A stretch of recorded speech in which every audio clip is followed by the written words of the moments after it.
yeah, Dalley from the United Kingdom, and he's going to talk about addiction as a disease, compulsivity, no? Yep, correct. Yep. Thank you, Raphael. We're having some sound.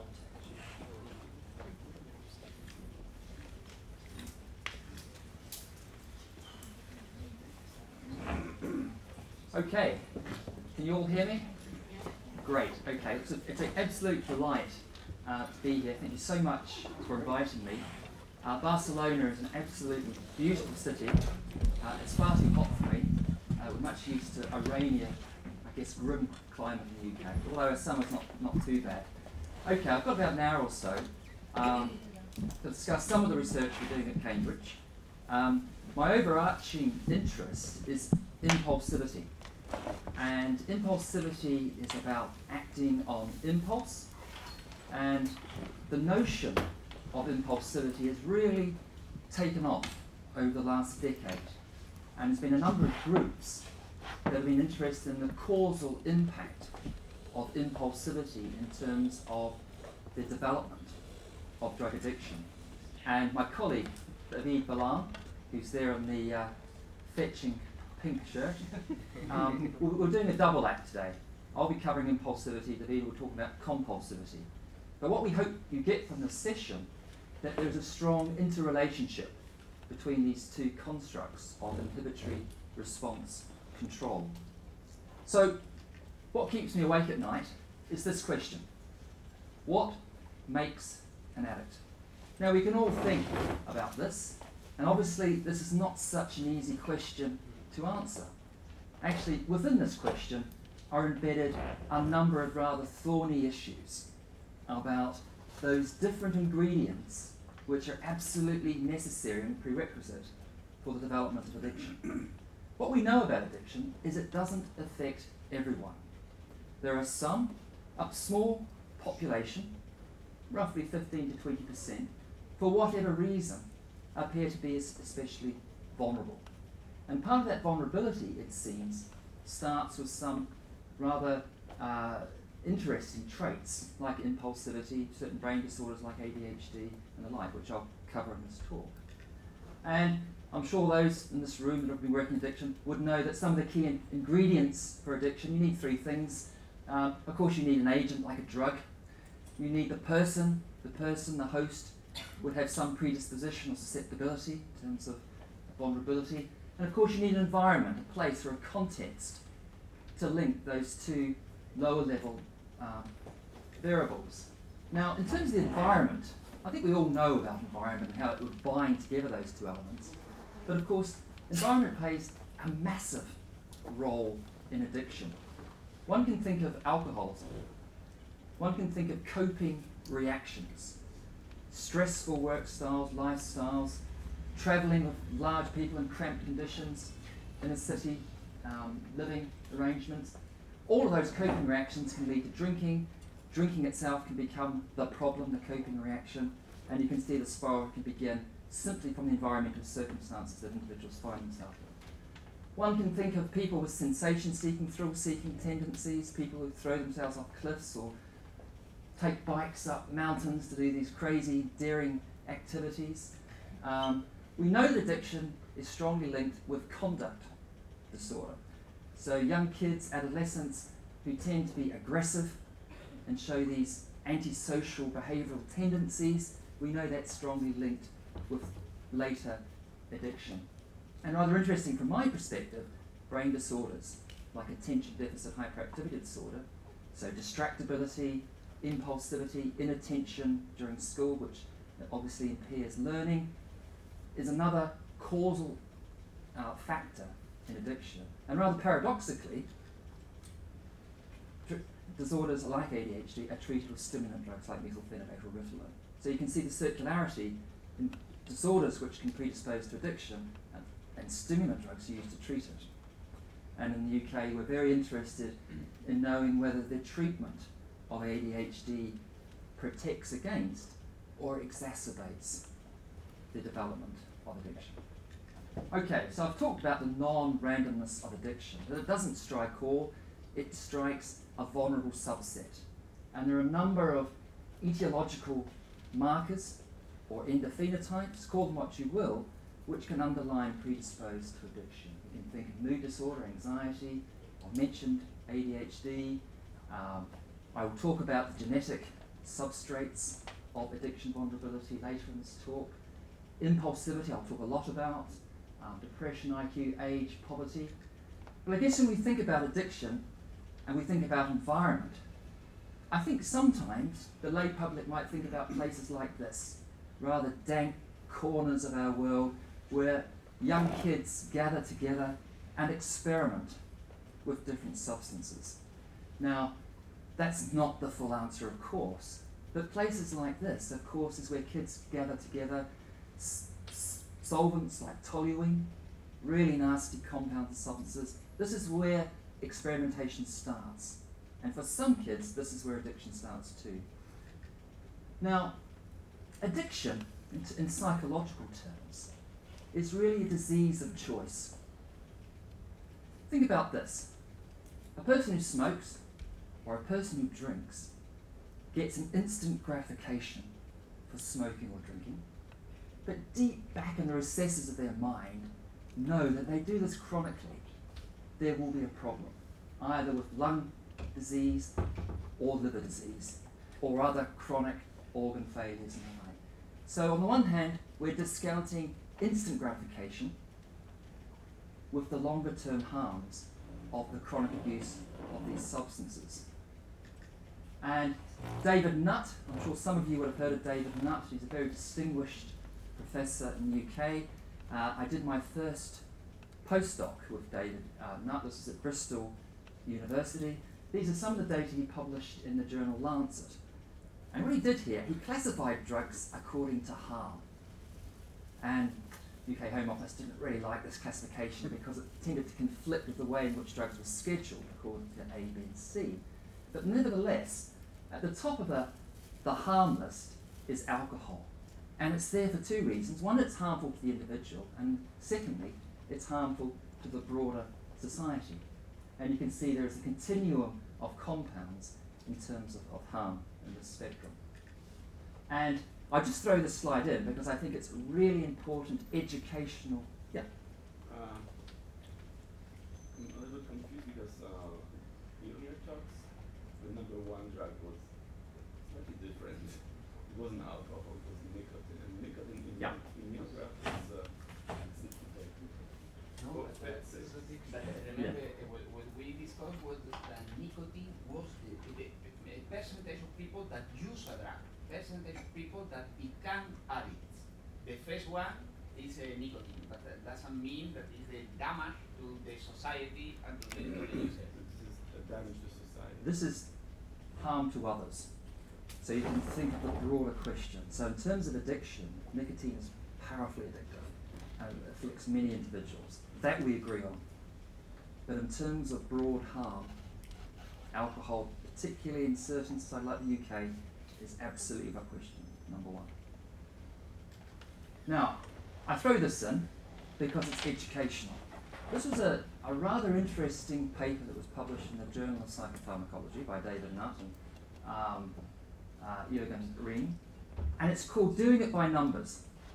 And as scientists, we want to educate people about safe drinking patterns. There are two lessons from this paper. The first is that, of course, alcohol is harmful, but it's less harmful if you take some time off from drinking.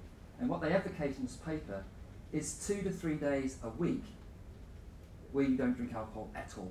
And so there's recovery and some reversibility of the effects of alcohol. That's the first point, which is important for society. The second is this non-linear relationship between the risk for death through the lifetime and the consumption of alcohol in grams per day. Now, if I can just give you some bearings on this graph, 75 grams a day is about 2/3 of a bottle of wine. Now, if you were to drink that every day, this is the assumption of this paper, some may not agree with that assumption necessarily, but if you continuously drink that amount of alcohol, you can see that for a male, your risk here is somewhere about 5%. But if you increase it just by 25 grams, you drink that bottle of wine, or a little bit more, you quadruple your risk.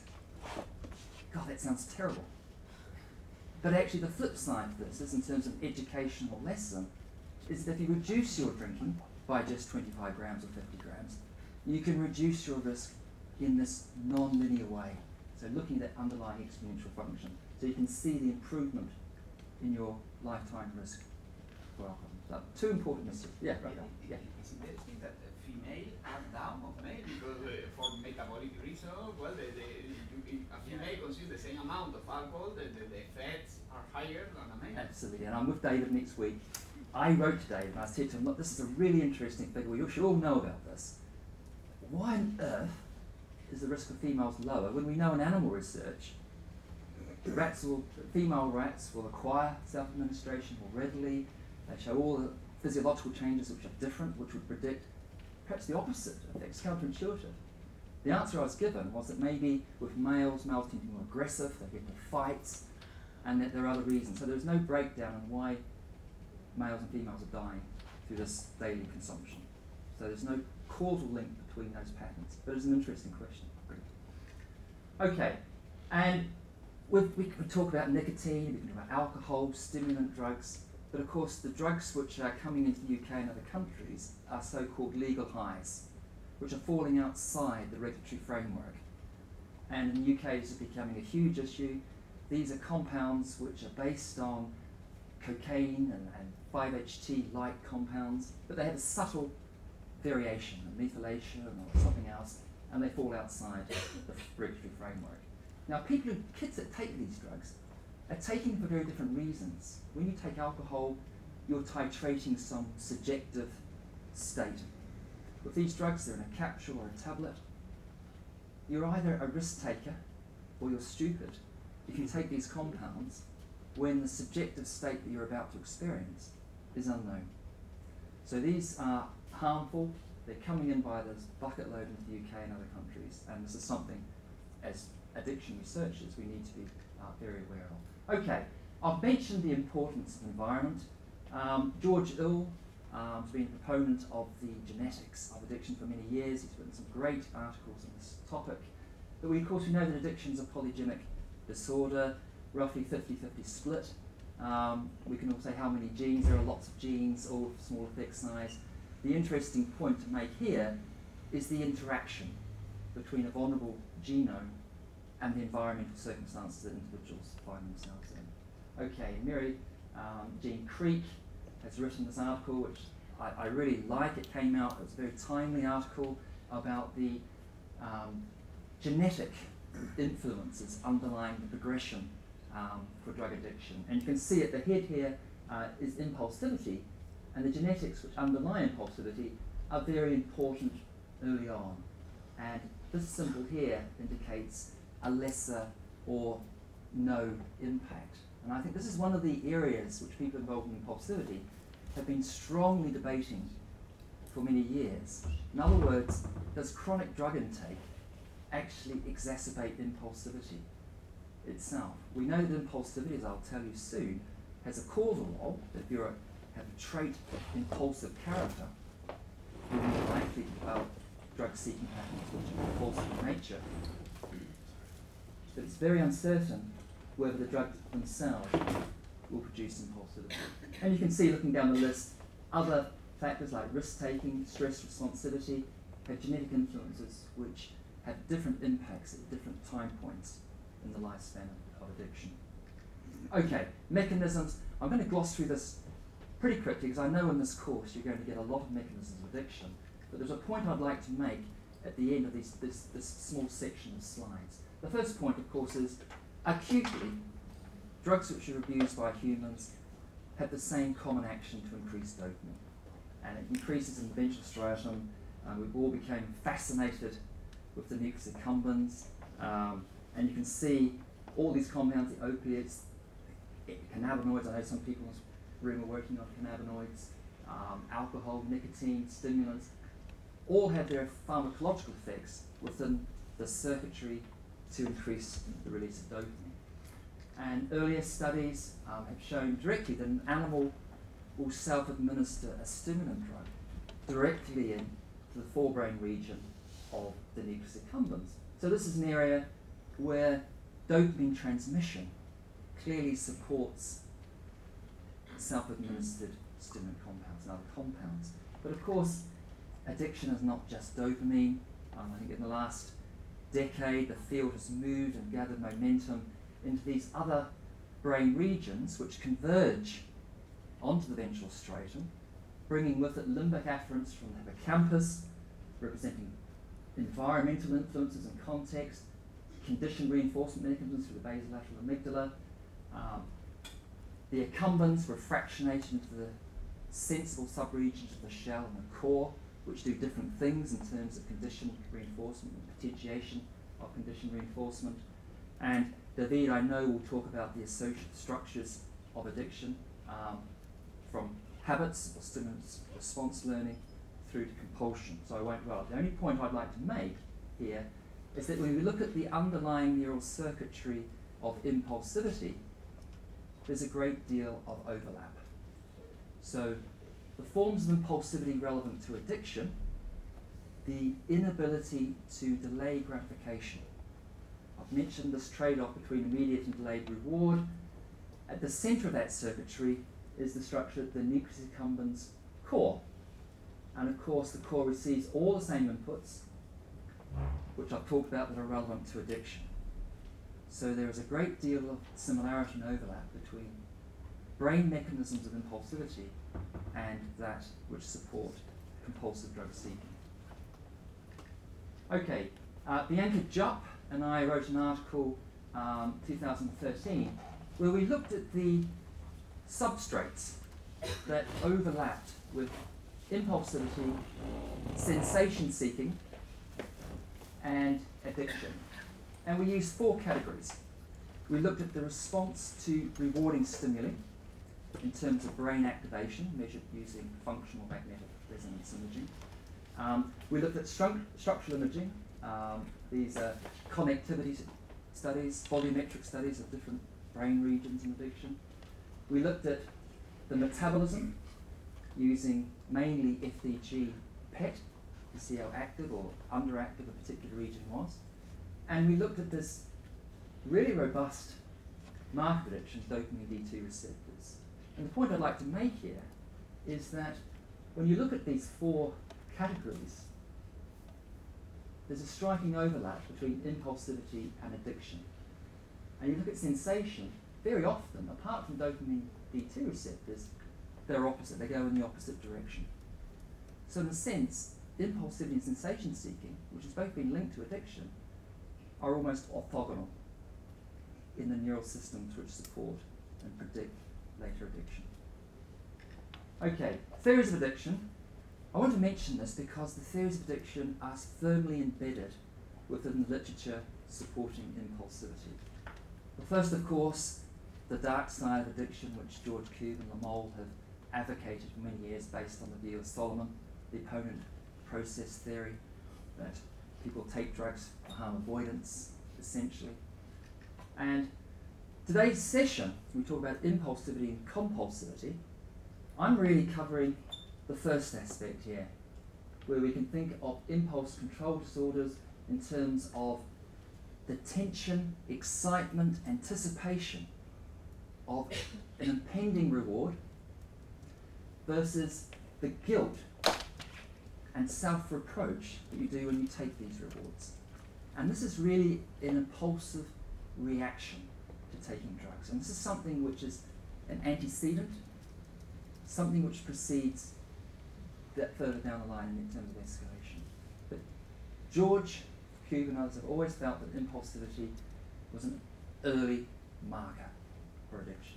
What transpires is this gradual transition into a form of compulsive drug taking.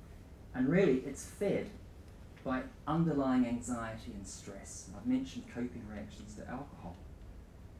These develop as drug taking continues and becomes chronic. And you can see that what happens is an addict will take these drugs to relieve anxiety in these unpleasant subjective states. And of course, what we see, there are 2 motivational states. The impulsivity state is about positive reinforcement.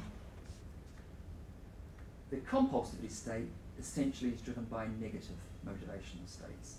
One can think that's rather simplistic, and I'm sure we can unpick this during a later discussion, but it's at least an interesting starting point for the way we might conceptualize addiction. Okay, other theories out there, sensitization theory, Terry Robinson and Kent Berridge. This was big when it came out. People were very interested in this phenomena whereby repeated intermittent injections of a stimulant drug and other abuse drugs will elicit stronger behavioural reactions in terms of locomotor activity.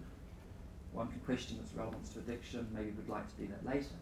My point is that this notion that a conditioned stimulus can imbue salience through association with drugs is particularly important when we think of impulsivity, because of the way that impulsive acts are sometimes triggered is by the presentation of a conditioned stimulus, which is again salience. The other theories I particularly think are relevant for this discussion is the progression of brain structures which become recruited with chronic drug taking. And Linda Perino, Mike Nader have been instrumental in this research. And it's very clear that the early drug taking impacts on rather different brain structures. So we can think initial cocaine experience, these are coronal sections of a monkey brain. We're looking at various markers. We've looked at dopamine transporter, looked at metabolism. And you can see there is roughly a ventral or a medial to lateral involvement in the stratum. So with chronic intake, you start to involve areas like the putamen, moving away from the caudate. And in the frontal regions, we have a move towards the orbitofrontal cortex.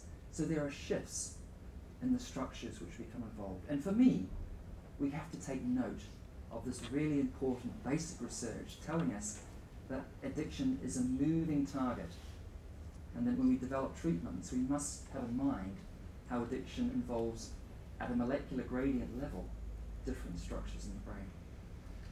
Okay, in terms of markers, I know you're going to talk with Nora Borkhouse tomorrow or perhaps Thursday. She'll be talking a lot about brain imaging, and one of the robust markers is dopamine D2 receptors. This is work in abstinent cocaine abusers, but of course other drug abusers as well. And if you look across a number of drugs, what you find is that the availability of dopamine D2 receptors is downregulated in the caudate putamen or the stratum. And of course the issue is always cause and consequence, whether these are pre-existing or not. But rather strikingly, you can see that the downregulation of dopamine receptors coincides with the under-activity of the orbitofrontal cortex and these more medial regions of the frontal cortex, the anterior cingulate cortex. So there are two impacts of chronic drug abuse. One is to downregulate dopamine receptors, the other is to reduce the metabolism in frontal lobes. And I think with addiction, it's important to think of competing forces. We have inhibitory systems, which are mediated by the frontal lobes, systems involved in behavioral self-regulation. Yeah. In the previous slides, yeah. And this is already very well described, yeah, there is a down-regulation of D2 in addiction. What about impulsivity? There is an increase in D2 and in compulsivity? Yes, I'll come to that point. Okay. So in about 5 or 6 slides, I'll address that. Thank you for the question. So we have frontal lobes involved in inhibition, and we have subcortical structures which are involved in activation. So we can think of a top-down level of inhibition, which essentially is experience-driven.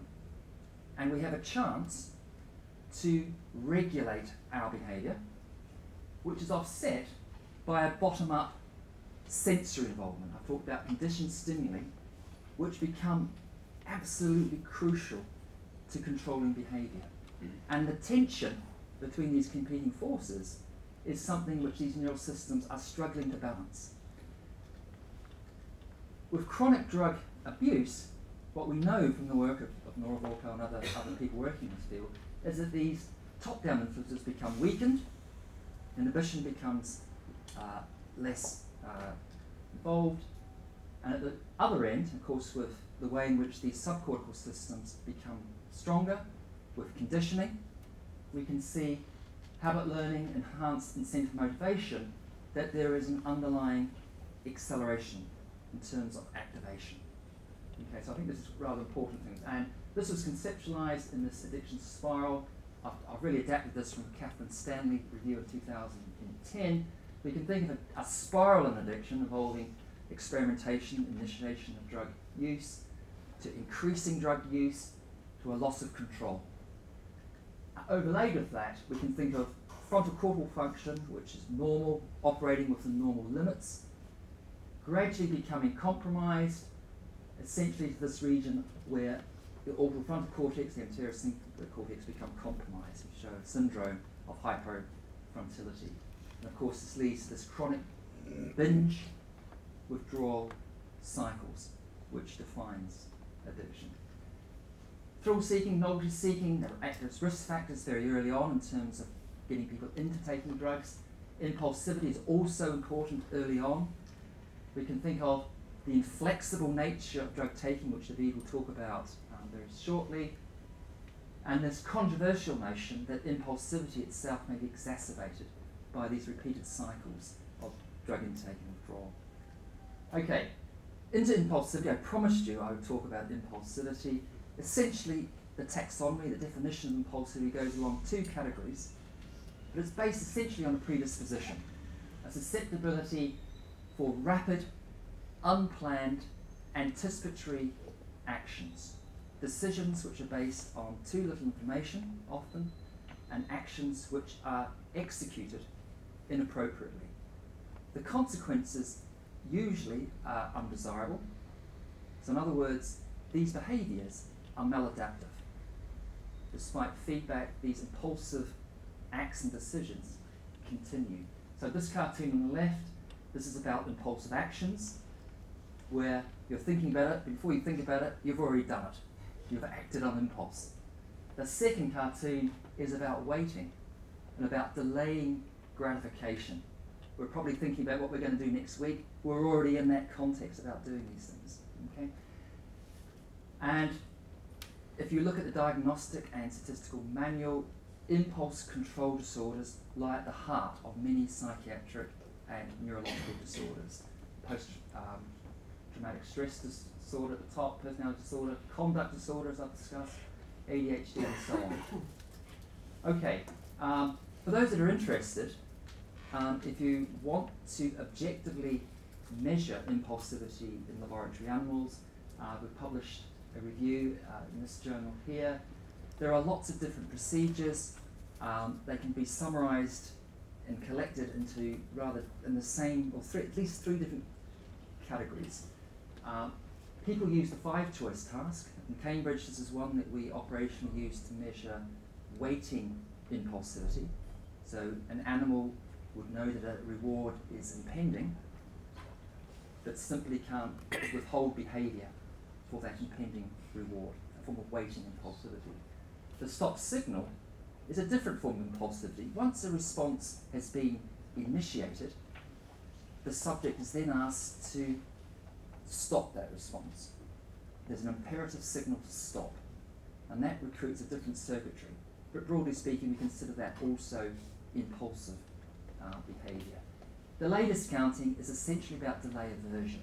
People who are impulsive in this category really can't tolerate rewards which come later. And of course, this form really does involve the frontal lobes. And we'll talk more about the importance of this particular phenotype. But essentially, what we do in Cambridge is we look at this endophenotype of waiting. I'm sure you couldn't wait for this rather tasty morsel of what you're in. But waiting impulsivity lies at the heart of many disorders, an eating disorder, gambling, addiction, and these rather steep decisions between immediate and delayed rewards really lies at the heart in terms of the endophenotype. And endophenotypes, I'm sure some of you have heard of this notion, that the endophenotype is a silent phenotype which lies much closer to the underlying genomic information shown here. And by looking at things like working memory and other sensory motor gating and other constructs, we may get a much more accurate picture of what's going on at the genomic level. Yeah. No, absolutely not. Actually, so in this, by this, according to this part, we can say that addiction is not just only to the drugs. So people can be addicted to the gambling, somebody is addicted to the eating, somebody is addicted to Yeah, I mean, I don't, yeah. doing professional sport. Yeah, I mean, I think it's helpful to think of behavioural addictions and drug addiction, and we can talk about the semantics and definition of these, but essentially it involves repetitive acts, yeah, with undesirable consequences.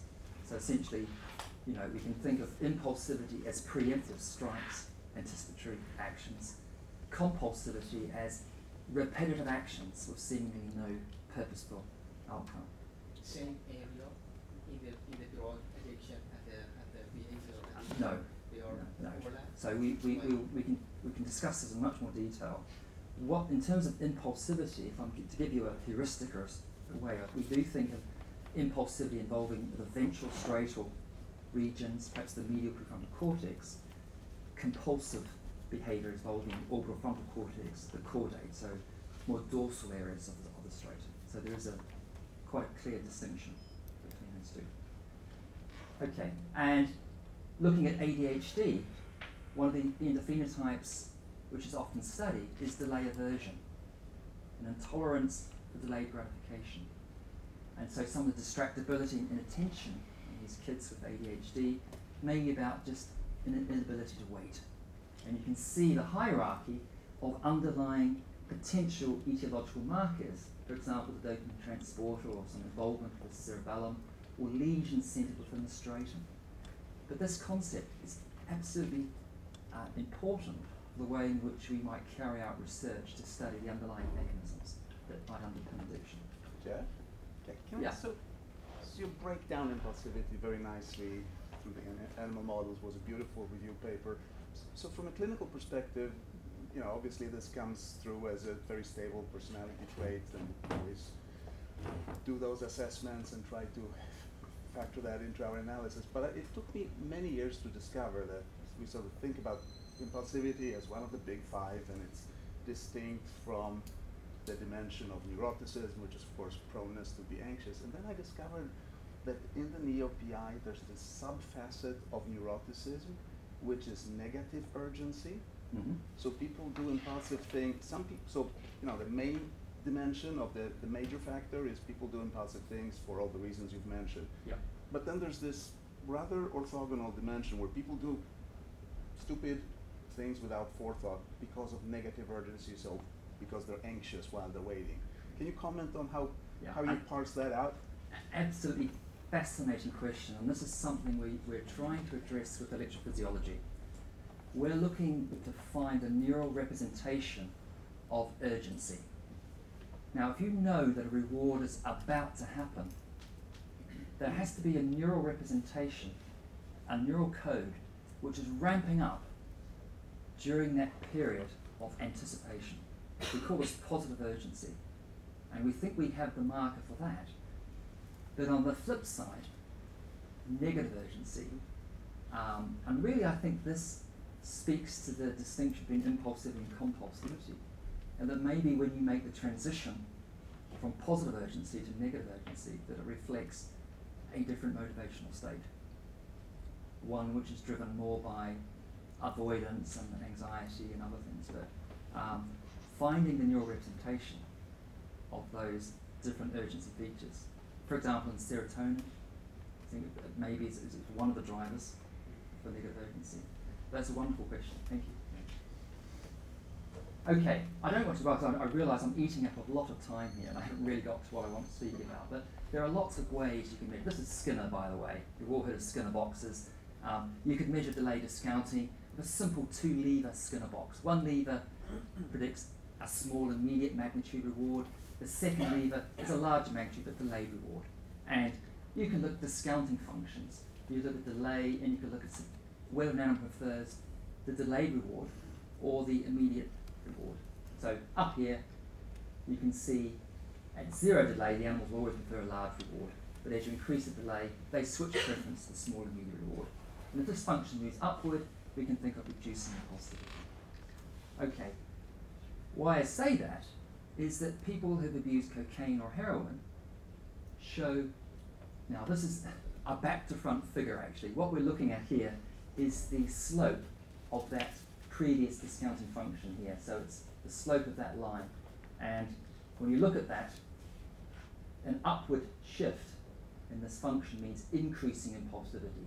So people who abuse alcohol or cocaine show increased delay discounting. And a lot of people are chasing this notion about why it is that drugs like this should shift your preference towards immediate rewards. Okay, what I'd like to do, I'd like just to move on a little bit quickly here. If you get a chance to read this paper, it was published in Science by my colleague Karen Urscher. This is a wonderful study about 150 siblings. One sibling became dependent on drugs. The second sibling wasn't addicted. It was the classic endophenotype approach. And she used a number of tasks, including the stop task, which is a test of impulsivity. And what she found was there are common brain substrates between the addicted and the non-addicted sibling. But there are different markers, and actually Nora had a commentary in Science in the same issue here, which summarised beautifully the main result here. But essentially, what they found was the non-addicted sibling had more protective factors, so that although there were risk factors which were heritable in both siblings, there were other factors which protected and made resilient that second non-addicted sibling. But they were both impaired on the stop signal reaction time. So it's a wonderful study showing the power of the endophenotype approach and the mechanisms that you can use. So do, if you have a chance to read that paper. Okay, I'd like to move to this chap here, Zippy. Zippy was an outbred rat which we became very interested in about a decade ago or so. He's naturally impulsive. He looks rather scary, I agree. And he's impulsive on the 5-choice task. This was developed in Cambridge, gosh, about 3 decades ago by Trevor Robbins. Test of sustained attention. 5 holes here with a light at the back of each hole. We train rats for about 3 months to respond to the presence of a light stimulus, and they're rewarded on each trial with a food pellet. And we define impulsivity. We can just run through a trial, a correct trial, light there, animal responds, gets a pellet. An incorrect trial, light comes in, he makes an adjacent response, he doesn't receive food reward, house light goes off, he's punished for those actions. A premature trial, I call it a Linford Christie moment. In the Olympic Games, 100-metre final, just about to start the race, Linford Christie breaks the line, and he does it 3 times. Right? He simply can't wait. So these animals, which are hyper-impulsive in this task, simply make a response before the light. It's like Simpson. He keeps making the same response despite the feedback that this is not an appropriate response to make. About 10% of this outbred list-of strain make these impulsive responses. What you're looking at here are these premature responses. There's this test session, and the way in which we define impulsivity is by lengthening the waiting interval. Normally our animals expect the stimulus to come every 5 seconds, but on day 3 we increase the waiting interval to 7 seconds. So the animal knows the stimulus is coming, he's waiting, and he just breaks the line. And you can see that the tendency to make a response is greatly augmented. And we do this 3 times, and responses over 50 on any session we would define as an impulsive form of behaviour. Okay? Why is it important and relevant to addiction? Well, it defines and predicts the escalation of intravenous drug self-administration, nicotine and cocaine. it predicts increased propensity for the relapse, for cocaine seeking, and drug seeking in spite of punishment. And I'm sure that David will talk more about compulsive drug seeking in his talk. And in fact, this was adapted from a paper that David was on with Aldo. This is showing that trait impulsivity predicts different things. Whereas it predicts escalation of intravenous cocaine self-administration, it seems to have no effect on intravenous heroin self-administration in this strain of rats. So it's very interesting that impulsivity seems to have more relevance for stimulant addiction than it does for opiate addiction. Okay, the neurobiology of impulsivity. Been very interested in scaling positron emission tomography that we use in humans to rats. And in Cambridge we have a couple of these micro positron emission tomography scanners, which is a scaled down version, and you can produce really elegant images of particular receptor availability or metabolic enzymes and the like. And what we discovered with Zippy, it was published some time ago now, was that the availability of dopamine D2 receptors was diminished in the ventral striatum, the nucleus accumbens essentially, in hyperimpulsive animals. And the importance of the study was that this downregulation occurred prior to any access to cocaine. So in other words, hyperimpulsive animals have low D2 receptors in the nucleus accumbens, ventral striatum, and it didn't seem to occur because of cocaine self-administration. And it's interesting when you consider perhaps the relevance to ADHD, published by Nora, looking at, it's a very rare sample to have adults diagnosed with ADHD but unmedicated. What Nora found was that there was a reduction in dopamine receptors in the caudate and the nucleus accumbens, but it was mainly in the left hemisphere. Okay, now we've done other imaging techniques in Cambridge, including magnetic resonance imaging, looking for other markers of impulsivity. And we've used a number of different approaches. The physicists in Cambridge get quite excited when they develop a new imaging technique. This is looking at cortical thickness. So you can look at the cortical mantle, as the coronal section of a rat, and you can look at areas which have a greater thickness or areas where there's thinning of cortex. And what we've found in hyperimpulsive animals, that there's a thinning of the insular cortex. And the insular cortex, of course, has been implicated in smoking, nicotine addiction, and other forms of addiction as well. Perhaps David might talk more about the insular, I'm not sure, but this is one marker which we're becoming quite interested in. This work was published recently in Biological Psychiatry. What we found was in the left hemisphere, there was a reduction in the density of grey matter in the nucleus accumbens core. Okay, and you can see these significant voxels, so this is centered in the core of the accumbens, of hyperimpulsive animals. Now, of course, what you can do in rats that you can't do in humans is you can dissect out this region and ask the question, what was responsible for that drop in the EMR signal in this region?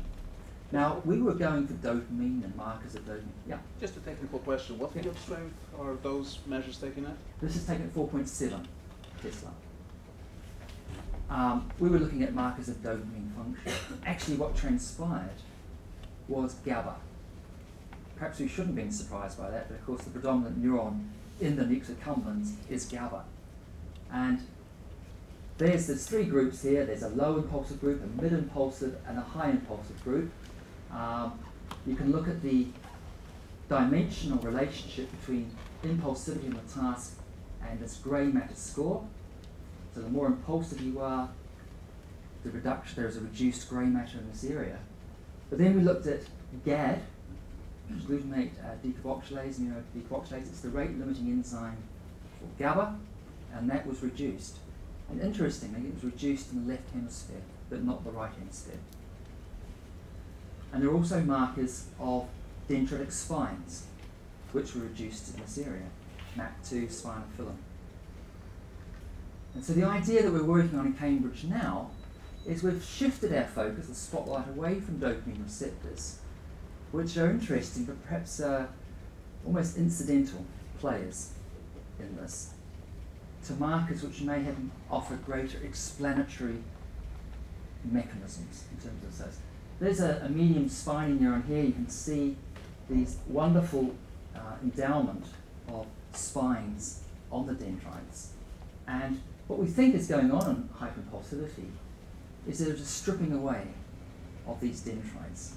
It may be through developmental reasons or other insults or mechanisms that we don't fully understand, but there seems to be a reduction of dendritic spines. And now we're following this up with more elegant quantitative methods to look at these spines in more detail and look at the different populations of spines within this region. But of course, work from Terry Robinson's lab, which is published, we know that these spines show high plasticity to stimulant drugs. So when an animal is self-administering cocaine, for example, you can see, particularly in the core subregion after long-axis cocaine, that there is an increase in spine density in this region. Now, why is that relevant? Should we care? Okay. Okay, how much time? I can't. Yeah. We started with that. No, you still have 20, 30 Great. minutes. Okay. 2 minutes. Okay. So we know, just a recap here, low D2 receptors in hyperimpulsive animals, something to do with GABA, a reduction in spines, we think. Why is that important? Well, here's an interesting idea. Here's some contrast data between non-impulsive and impulsive animals. These are premature responses which we've screened prior to cocaine self-administration.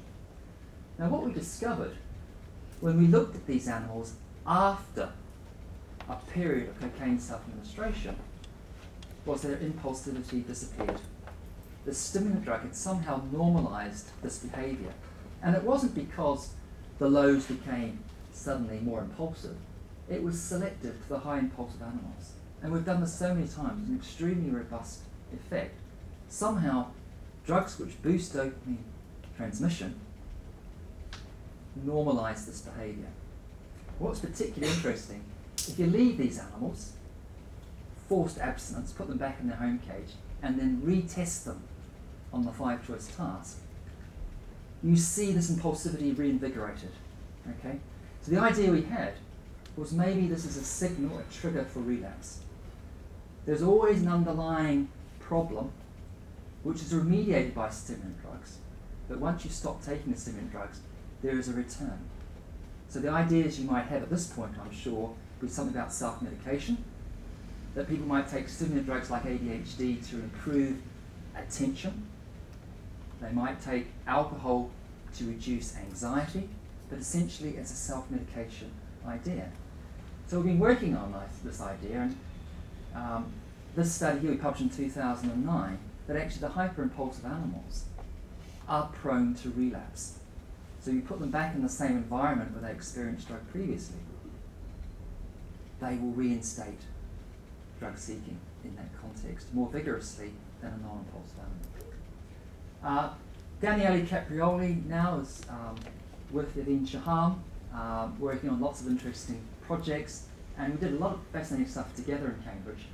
This latest study, it was another PET study in impulsive animals, but this time we did 2 scans.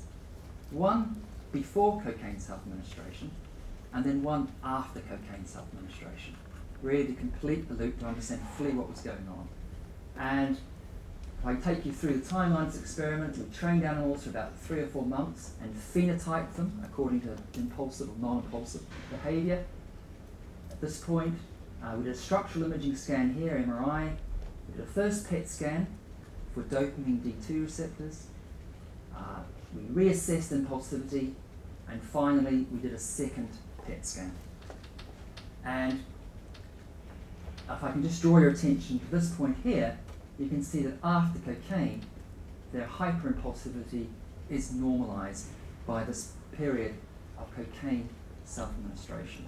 So we replicated that early effect that I showed you previously. Now, here's the interesting finding and the interesting prediction we made. what motivated us to do this research was, well, if a hyper-impulsive animal has low D2 receptors, and we think low D2 receptors has something to do with addiction, if you take cocaine, and we think of the human data, what that's going to do is further diminish dopamine D2 receptors. So if anything, we would predict it would exacerbate impulsivity, if impulsivity was really important and being driven by low D2 receptors. What we found was actually something we could not have predicted actually at all. What we found was that the high impulsive animals, now we've used a much more sensitive micropet scanner here, and what we've found actually we've replicated the basic result of low D2 receptors in the nucleus accumbens, or broadly speaking the ventral striatum, but the reduction in D2 receptors is mainly in the left hemisphere. There is some reduction in the right, but the greatest contrast between non and impulsive animals is in the left hemisphere. What cocaine does, it increases D2 receptors when the baseline is low, but when the baseline is high, as in our non-impulsive animals, it has the opposite effect. So I can quantify those data by showing you these now. So what we're looking at, this is rather complicated data, but actually it's hopefully very straightforward to interpret. We'll just focus here on the lower three figures. These numbers across here, this is the baseline or binding potential. This is how many dopamine receptors there are in the ventral striatum prior to cocaine supplementation. Okay? And what we're looking at here is the change in dopamine receptor availability. So we're simply saying, looking at the post minus the pre score. So the message here is that when the baseline availability of dopamine D2 receptors is low, cocaine has the effect of increasing binding potential, but when binding potential in this region is higher, it has the opposite effect. So what you can see, this explains some of the human data, which invariably shows that after cocaine supplementation, you see a reduction in D2 receptors. But what these data suggest, there's an underlying baseline dependency, that the effects really do depend on the starting point about what you see in terms of the direction of effects. Now, the second interesting aspect of these data is that modulation of dopamine D2 receptors is only relevant, it seems, to the highly impulsive animal. The modulation is absent in low impulsive animals. You know, these are data tricky to get their heads around about what's going on, but something in terms of modulation is strongly affected in terms of the trait impulsive behaviour that we measure. Now, David nuts saw these data and thought, wow, you can treat impulsivity with cocaine, and you can, there are other interesting effects on dopamine D2 receptors. So should we now advocate treating ADHD with cocaine? I can just see the media loving that. So what we did in the follow-up study was use methylphenidate or Ritalin. And in that study, we used orally administered methylphenidate twice a day. We achieved plasma levels which are, we think, therapeutically relevant. And we generated exactly the same profile. Interestingly, methylphenidate under these conditions doesn't modulate impulsivity. So our thoughts now of impulsivity is that dopamine D2 receptors is a marker, but it may not be the really important diagnostic marker that we once thought, and that there are other targets like GABA. And we're toying with this. This is really new data for us.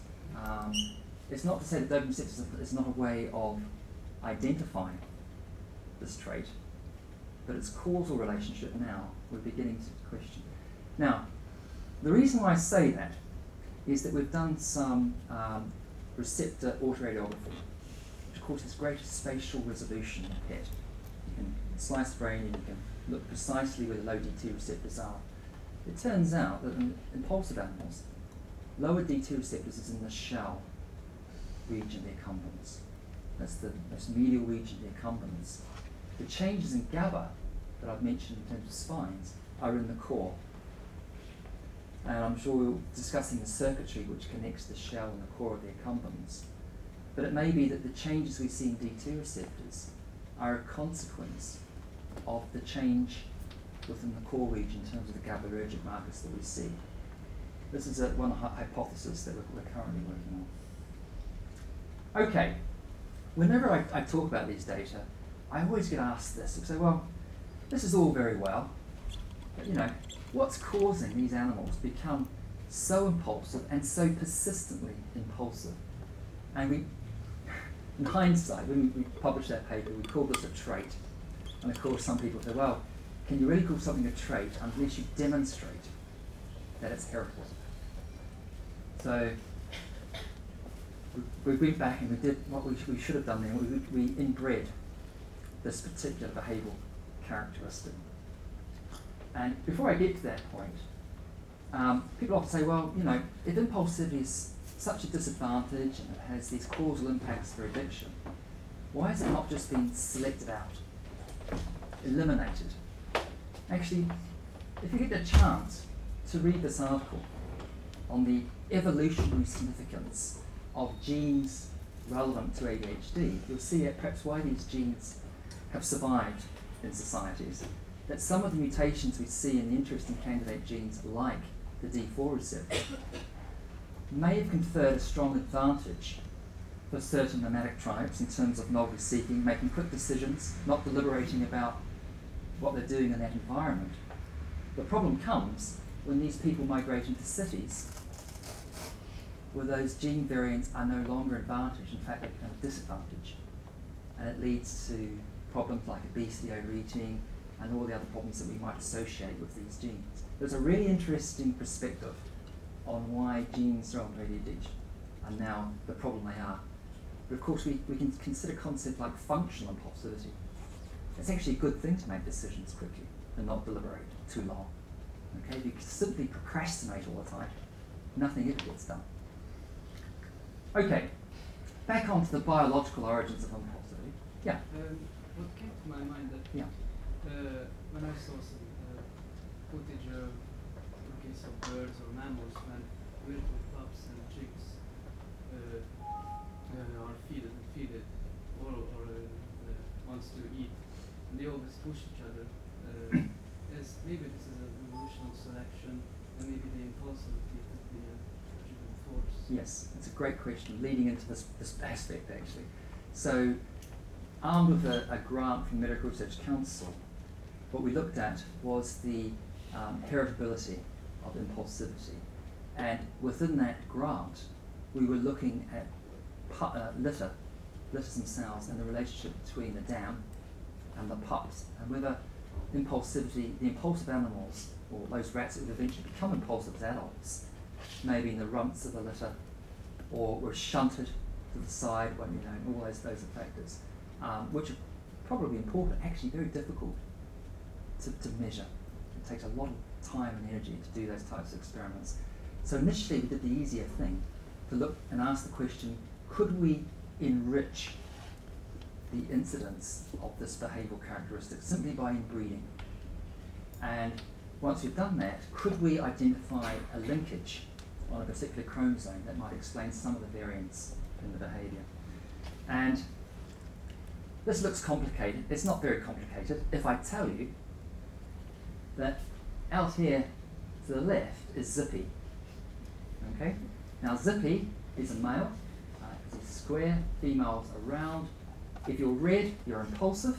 If you're blue, you're not impulsive. Zippy's been busy. He's sired well over 600 offspring. And what we've done the classic thing here. We've taken, well actually there were 9 females taken at this point here, which were non-phenotyped.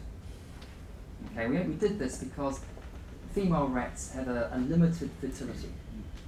And if you start screening too soon these females at this point, you know, litter sizes can be reduced. So at this point we're advised just to take a reasonably large number of females, develop a pedigree at this point. So non-phenotyped females mated with Zippy. These are the offspring in the first generation, the second, the third, the fourth, the fifth, and the sixth. Now, red is impulsiveness, measured on the 5-choice task. Blue is non-impulsiveness. Now, even without quantitative information, I think you can see that the reds are beginning to overshadow the blues in the low lines. In other words, this line is being derived by parents that were screened as low impulsive, a low impulsive mum and a low impulsive dad. At the top end, high impulsive mum and a high impulsive dad. And when we've looked at all of this, we find that it is heritable. The H2, the measure we use for heritability, is about 18%. Now, it's not high, but remember, this is a complex behavioural trait. It's probably unreasonable to consider that it might be much higher than that.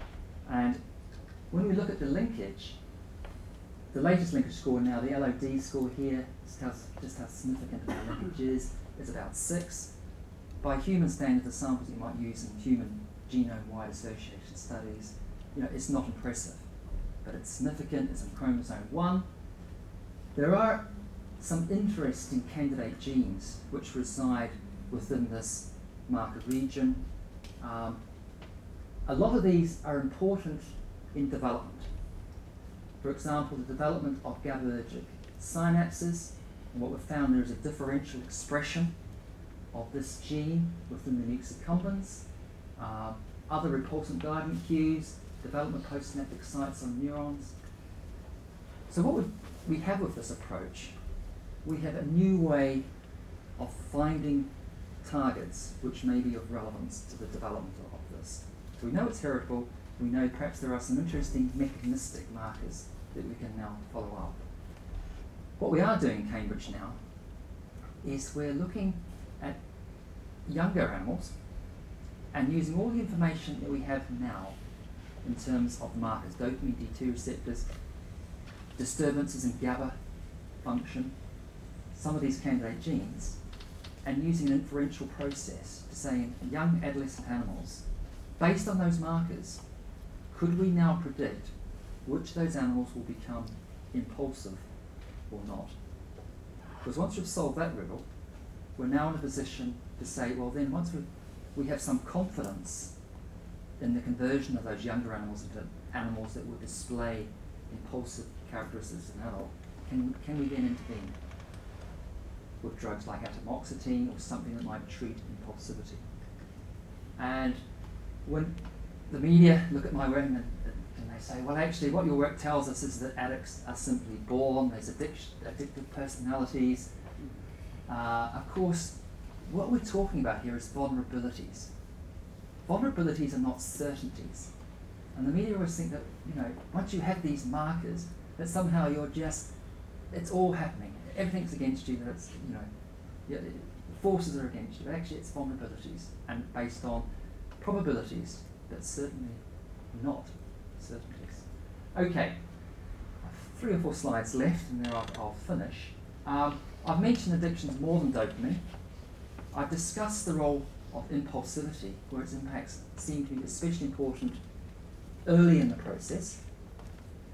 It's more than dopamine D2 receptors. There are some very interesting mechanisms now in terms of GABA, in terms of the limbic afferents of the hippocampus and amygdala, and the way glutamate transmission is impinging on these median spinal neurons within the nucleus accumbens. All the time, moving the spectrum from an impulsive, positively motivated state, tipping into a compulsive state.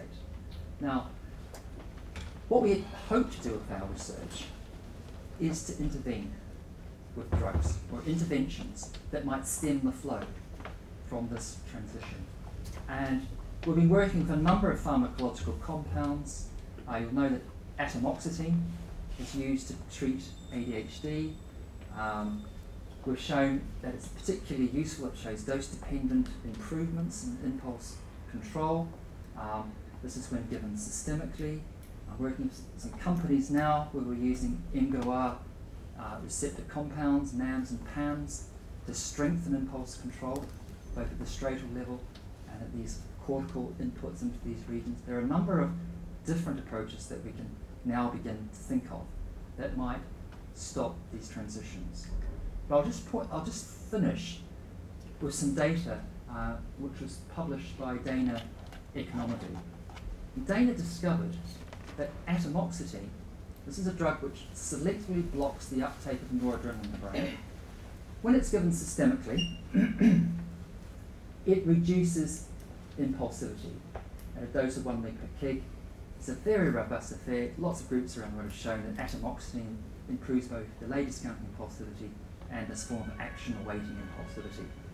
What Dana found was he put atomoxetine into lots of regions, it doesn't have that effect, except one brain region. That's the nucleus accumbens shell. So when atomoxetine is given directly into the shell, it can reduce impulsivity of a magnitude similar to systemically administered atomoxetine. And it's a wonderful discovery. And I'll finish on a rather sad note, and it's a tribute really to Lee and my colleague. Dana, science is about people. And I'm afraid in 2012 we lost Dana to a short illness. Dana's a wonderful postdoc in the group. She published, this was one of her last empirical papers that she published.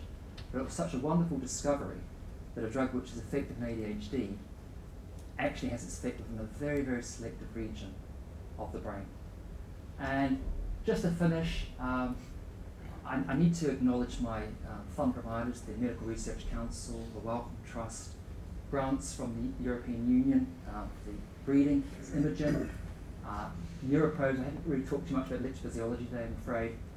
Money from Genelia Farm, Howard Hughes Medical Institute, and a number of people who have contributed to these studies. So thank you very much for your attention. I think I've probably used up all my time. Thank you.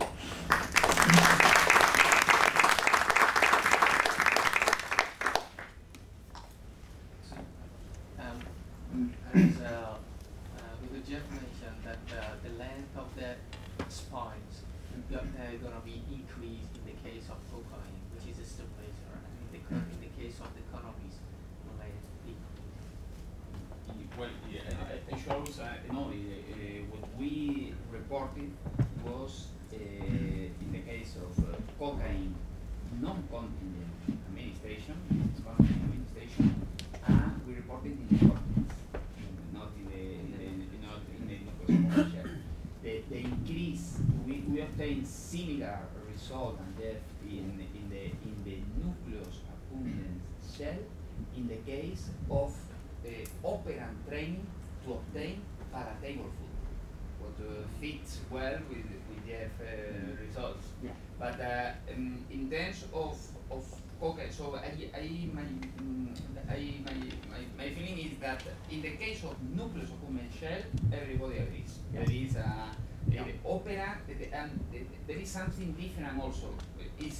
One thing is the pharmacological effect of the drug, not contingent administration of a drug, and another completely different question is the seeking behavior for the drug, seeking behavior for food.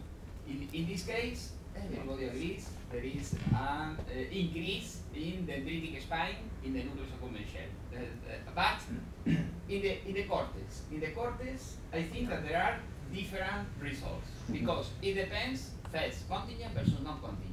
And another important issue, in my opinion, is the method that is used to evaluate the dendritic spine. Because Robinson used the Golgi method. I have some question about the Golgi method. It's capricious. It's a very tricky, when it works, yeah, it's great, but it's capricious. Yeah. And do you have data on the cortex? No. Well, we will. We will. We have a good collaborator in the UK who is now looking at this tissue. And I absolutely agree that this technique is not for the faint-hearted. And the results you report, of course, reflect those neurons who are actually successfully saying the Golgi method. And of course, the other nuance point to make is that spines are not all uniform. There are different populations of spines. The mushroom spines and non-mushroom spines, life's never easy. And it may be that there is differential plasticity in the different populations, both to synthetic and natural rewards, as well as to contingent and non-contingent drug administration. So I think there are many unanswered questions on spines, but in terms of a mechanism, I think this is a very tractable method, providing we can all standardise the way in which we measure and report our findings. But I think that the question of the kind of spine is something that is very important, because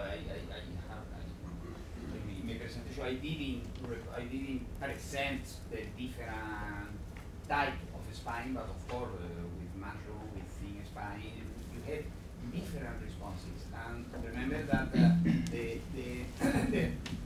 the role of each type of spine is completely different.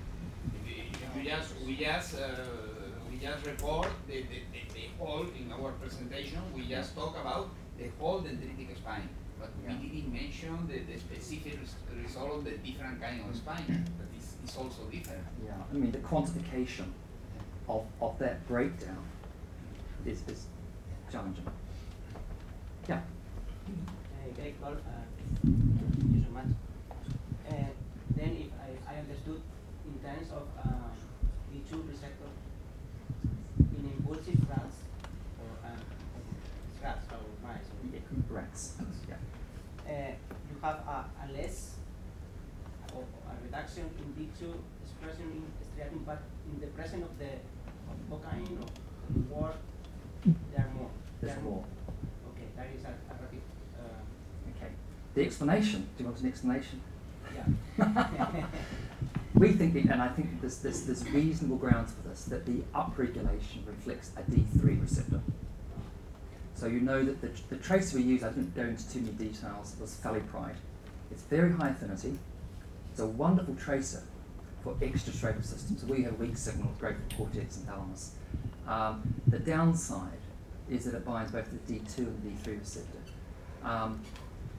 The weight of evidence would suggest that the downregulation is the D2 receptor, that the upregulation,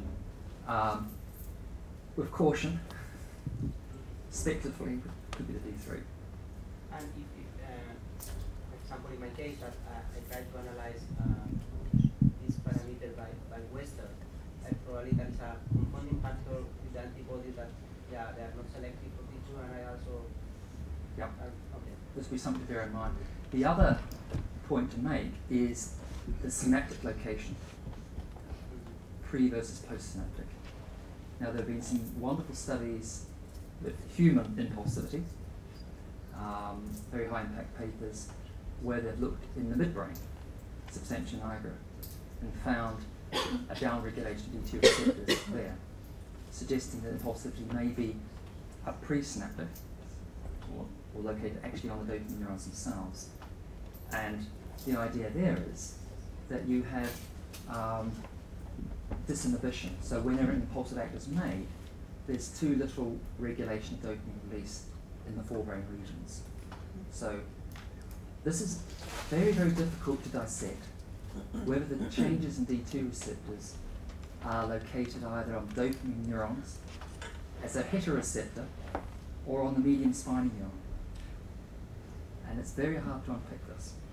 But you at the same time said that you suspect that the D2 changes are not really mechanistically critical, and they may be just marker. So you know, now we're looking for a mechanism pre or post-synaptic for the D2 changes to cause the behavior, but at the same time you're saying it may not. So there's a set of critical experiments. This is correlative, it's fascinating, and given how provocative the statement that the D2 changes may not be mechanistic is, have you tried to knock down the D2s or to rescue the baseline deficit and see whether that will rescue the behavior? Yeah. We had a program in place where we were virally trying to knock down the D2 in the shell versus the core. I'm afraid science moves in terms of opportunities. And as scientists, what we often do, we move into areas which become, for example, the GABA story for us at that point was beginning to emerge. And so we began to think, well, perhaps this is the thing we should be looking at. So in some ways we've almost parked the D2 story for now. That's not to say we won't come back to it. But I think the way we're heading now is to understand some of the other features and markers associated with this. But I absolutely agree that those are the types of experiments. It still wouldn't necessarily tell you about the population, the synaptic location of this. And so I think we felt at the time that it would be a great experiment to do because it would give you the anatomical specificity. But of course, we already know about the anatomical substrates. Right? We know how the involvement of the shell and the core. I mean, I haven't had time to really go into the detail about the opponent way in which these systems work in impulsivity. We've already had that. So when faced with a really new mechanism, I'm afraid we're hostage to fortune. We go with that sometimes. Yeah. Could you elaborate a little bit more about the lateralization? Yes. Both with and GABA. So Yeah. Was anyone at FENS in Milan last week? Yeah. Did you go to the symposium on lateralization? No. I went to that because, with these data showing actually there are changes in one hemisphere but not the other, there has to be an explanation. And the first talk was on flow fields, how symmetries are set up, which are independent of the midline, so very, very early on in embryonic development. There are gradients which are already determined where plasticity will be in the left and which will be in the right hemisphere, these flow fields. And this is a general idea which has come not just from brain, but from development, from midline, from different organs. You have one liver, one heart. It's not symmetry. Okay. We don't know why the changes that we see are in one hemisphere and not the other. I really don't think we should be surprised that we don't see symmetrical effects always. I think neuroscientists have really treated the left and the right hemisphere almost with counterbalance in their experiment when candidate we look at these things. But I think there's a lot more work to be done in terms of the way in which this is starts. Has it been shown that functional lateralization in rats occurs? Because there's definitely in primates and humans, and we have kind of an idea of why it's evolutionary evolved, but in rats. What we've used is an antisense approach to knock down GAD in a low impulsive animal. The idea being that you could render a low impulsive animal highly impulsive by knocking down GAD selectively in the accumbens shell and the core. What I can tell you is that despite the lateralization effects, it's not sufficient to simply knock down GAD in one region. Now, it might be that GAD is not the sole mechanism, that GAD is a reflection of underlying changes in spine density and other things, so it's maybe a bit of a crude way of doing it. What did work was if you knock GAD down on both the left and the right. So in other words, what I'm saying is there's a relative asymmetry. The changes that you see are greater in the left, but they're not absent in the right. I think it's fair to say also that there is a lot of work needed to be done in terms of when the thinning of the grey matter occurs developmentally. Is it present in a postnatal day 30 to 40, an adolescent rat? Could we detect changes at that stage in development, for example? Is it about excessive pruning, excessive, those mechanisms which just go awry at that early stage? I think those are the very key longitudinal experiments that we need to start doing. Yeah, good point. Yeah. How easy is it to translate these studies of impulsivity in rats to mouse models? First question. My own lab works on synaptic signaling and synapse formation. And I just checked the semaphore B knockouts are available. Actually, I know the colleague who has them. They are viable. So how would it work for you to look It's a at great mouse question. models and test genetics of impulsivity? Great question. The problem, there's always a problem. Your problem would be behavioural screening. What we know about mice, particularly in the 5-choice task, is that they do the task in a different way. In other words, they sign track. What we know about rats is they allocate spatial attention on this task. We know that because when you video them, once they've collected their reward in turn, they bobble monitoring each aperture in turn. So in other words, it's the broadband view of attention, that is spatially divided attention. They know this thing's just coming, they just don't know where. When a mouse does the task, it waits for the light and then it runs towards the light. That's taxing a different process, we think, to what's going on in rats. However, you can negate that by translating to a touchscreen task. And there are batteries now where the same task can be portrayed onto a touchscreen. And maybe it'd be possible to overcome that. I suspect it'll still be a challenge to interrelate the way in which a mouse might do this task. They acquire the task very quickly, which is a worry, because it tells me that they're simply acquiring the Pavlovian approach response. Okay, and it's not a performance deficit, which is what we monitor in rats. And in humans, of course, it's analogous to the continuous performance test, where you have rapidly appearing stimuli and a distracted target stimuli which you need to attend to. And that's the performance aspect that we're trying to capture in the rats. So I worry slightly about how you might work with mice in this context. Yeah, great question, thank you. Yeah? I have a question. So your work on impulsivity seemed especially relevant for self-administration of cocaine versus heroin. Mm-hmm. So I was wondering if you could comment on the relationship between D2, D3 receptors, impulsivity, and stimulant drugs, if it's especially relevant for stimulant drugs of abuse, or if it... I just missed that last aspect of the question, how its relevance to other drugs of abuse. In terms of D2 receptors. Yeah, and the relationship with impulsivity. Impulsivity. So D2 receptors, animals which are hyper-impulsive in the 5-choice task are also incredibly delay averse. So if you train first in the 5-choice task, transfer them to delay discounting procedure, ask them to discount immediate and delayed rewards, they're intolerant of those delays and are else further immediate rewards. So the D2 receptors are making the same predictions, and that's why we've nested the construct in terms of weighting. We think that captures the essence of the construct. In terms of D2 receptors, is your question about heroin and other drugs of abuse too?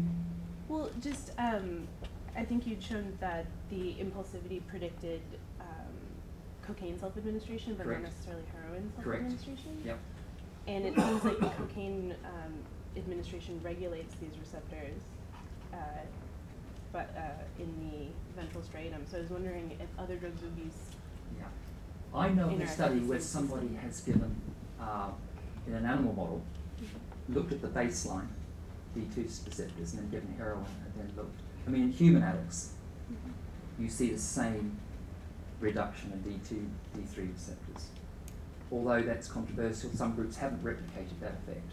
So there is some doubt whether that necessarily extends that way. But for alcohol, there is a view that those drugs would similarly have the same profile of changes in D2, D3 receptors.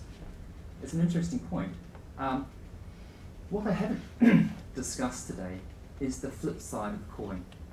That when you allow an animal to self-administer various drugs, what does it do to impulsivity?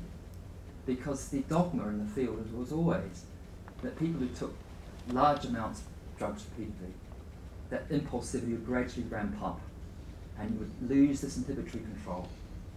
So actually that was the first studies we did in Cambridge. We actually trained a lot of animals, had very stable baselines of performance, and let them self-administer cocaine, heroin, methamphetamine, ecstasy, MDMA. And actually what you get when you withdraw the animals and then test back on task, you see very transient changes in performance. But after about 4 or 5 days, everything returns generally to baseline, except for one drug, which was ecstasy, MDMA. And actually that was the one compound we found actually produced an increase in impulsivity, which was very persistent. And this was self-administered MDMA. And it's a tricky one to work with because animals will show high rates early on and then the rates will drop. but they will continue to press a lever to earn an infusion of MDMA. And when you retest animals, that was the one compound that actually we did see relatively long-term changes in impulsivity. Okay, so MDMA, have you evaluated the possible neurotoxic effect of MDMA? No. So what we can't do is look at the mechanism of that. The impulsivity field started in the early 1980s, and it started from working at non-human primates, and the field had really was switched on to 5-HT. This 5-HT was a form of disinhibited behaviour. When you, on any conflict procedure, when you reduce 5-HT transmission, behaviour which had been suppressed was suddenly released. And actually people thought that this release of behaviour was about impulsivity. And so for many years, a lot of people were fascinated by 5-HT and impulsivity, impulsive aggressiveness. We measured CSF levels of the serotonergic metabolite 5-HIA was low in aggressive primates. The same could be true of MDMA, that the changes you see in impulsivity is reduced serotonergic transmission. And we know in rats that if you deplete 5-HT, both globally in the brain, mostly it's globally in the brain, that impulsive action impulsivity will increase. So that would be, I guess, the parsimonious explanation for those changes, but I agree, neurotoxicity may also have some bearing on it as well. Pretty tricky experiments. But two questions here. We've got enough one. Yeah. These studies are with adult animals, or the behavior. Correct. Did you try with adolescent rats to find if there is some Yeah. The reason why I've gone adult is it takes 3 or 4 months to find this phenotype. By the time you found the phenotype, the young animal is an adult. That's the problem. I had an intern from Amsterdam work with me for a year, and we thought, well, there must be a way of training a young animal quickly. So what we did in this experiment was we waited until their eyes had opened and they were very, very young, and we gave them in excess of 500 trials a day. And they learned the task in 2 weeks. And actually the interesting finding from that study, actually we've never published it, it's one of these findings that sit in the box somewhere and you just don't get around to publishing, was there was a circadian regulation of impulsivity. In other words, there was a diurnal fluctuation in impulse control. I'm sure you've heard about the story of how neuromodulators in the cortex, of course, they're under circadian control too, from the emergence and going into light and dark cycles. How that would be plausible to think that the strength of impulse control would fluctuate across the course of a day. So we actually found there was a very regular pattern to all of this. The problem is when you come to publish this stuff, you say, well, it exists, it's phenomena, but you can't explain it, and then you've got to do some really detailed mechanistic studies and things.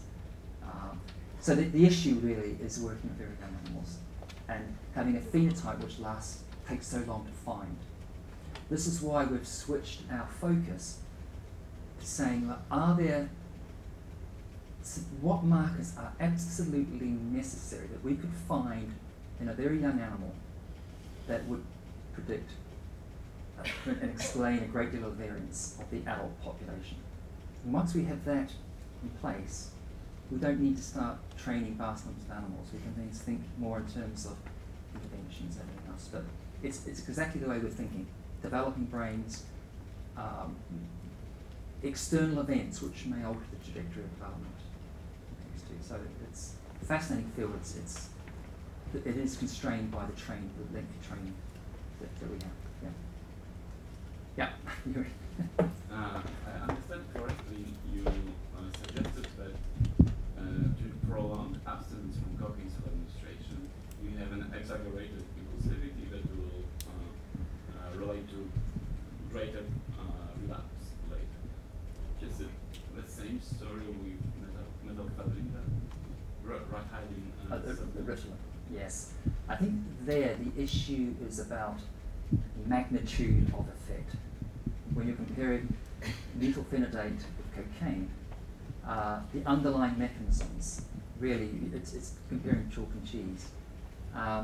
when we've looked at animals, this is the second follow-up study, the dual PET study with methylphenidate, we saw modulation of dopamine receptors, but not of impulsivity. So, you know, there are things we can discuss about that result, but I think these looking in abstinence and looking impulsive, we haven't done the experiment, but I think you'd have to do it. It suggested that abstinence from methylphenidate would be actually a little bit dangerous. Yeah, but it would Because it will exaggerate that ADHD symptoms. but it comes back to whether treating juveniles with ADHD beneficial or harmful effects of overprescribing of Ritalin may have counter-intended effects as well. We've reviewed this recently. There's an article coming out where we've looked at treatment strategies, comparing drugs which modulate impulsivity and drugs which modulate various aspects of addictive behaviour, including relapse. So, you know, I'm very happy to share this article that will be out soon on this one. Yeah. So is there any evidence of, right, and I don't have a specific drug in mind, but just, so prenatal exposure to drugs, does that impact impulsivity later in life, or later in the rats? Yes, very good question actually. What we have done, we haven't moved to the adolescent world just yet, but we have moved into the antenatal world. And we've looked at stress hormones, glucocorticoids. And a recent study which has been published in our group was using dexamethasone in pregnant dams. And what we discovered is that a 3-day exposure, embryonic days 16 to 19, is sufficient to increase the number of dopamine neurons in the substantia nigra and BTA. And this is the adult offspring. It's a remarkable and robust effect. Rather disappointingly, despite the expansion of dopamine neurons, what we have reported is there's a great deal of resilience in these systems. So all the tasks that you think might be affected by having greater number of dopamine neurons with this early exposure to a stress hormone, actually there's a great deal of capacity for the brain to resist any effect. The one behaviour which we have found now which is effective is working memory. So we think this model actually has something to do with schizophrenia and perhaps some of the endophenotype working memory which may be impaired. So we see some quite robust changes on a T-maze working memory task.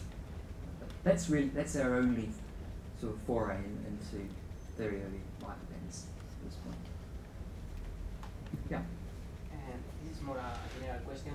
I read some years ago that there was an article described that serotonin was also related with impulsivity. Indeed, was the 2B knockouts have a more impulsive behavior. How does it fit with your data and with fit in the nuclear contents and yes, I'm aware of that. Very, very interesting article. The issue with 5-HT is its enormous complexity. And when you look at the 5-HT systems, you have a smorgasbord of different receptors, opportunities for pharmacological intervention. And we've done several studies, particularly 5-HT1A agonists and antagonists in delayed discounting tasks. The headline from all of that is that many of the effects of the 5-HT compounds that we test in impulsivity depend on dopamine transmission. There is a strong interrelationship between those effects. So it's difficult to think that the effects are just related to serotonergic effects, and that perhaps there is some other modulation of mesolimbic dopamine. at the level of nuclear contents? The mesolimbic dopamine system. Yeah. But yes, that was an interesting article. Yeah.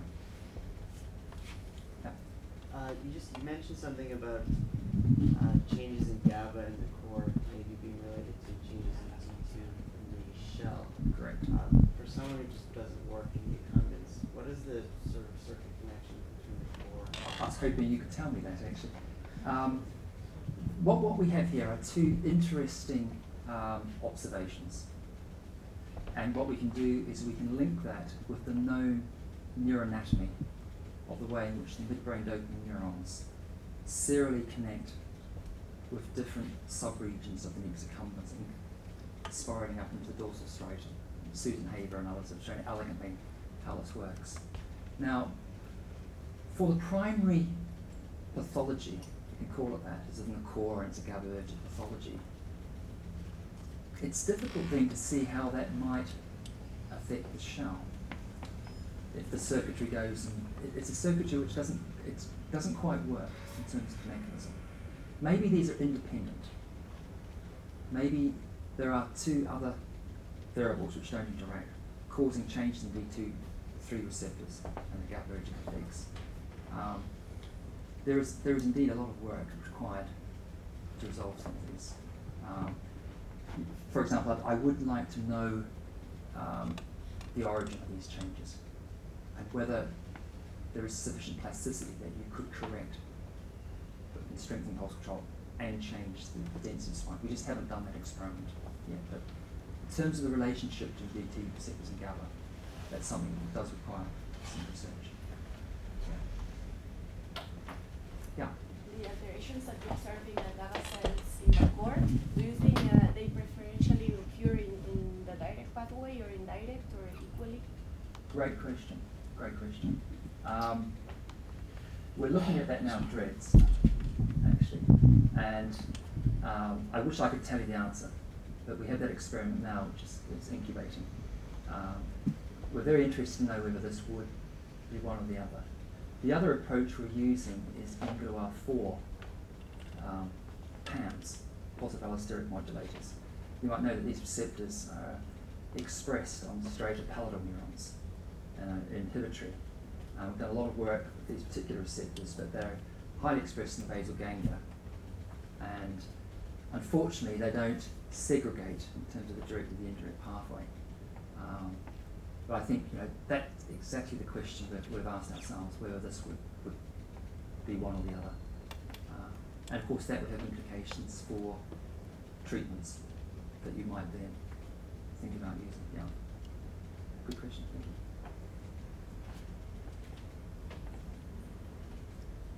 How's time doing? Okay, for time. Yeah. Okay. So before the next talk,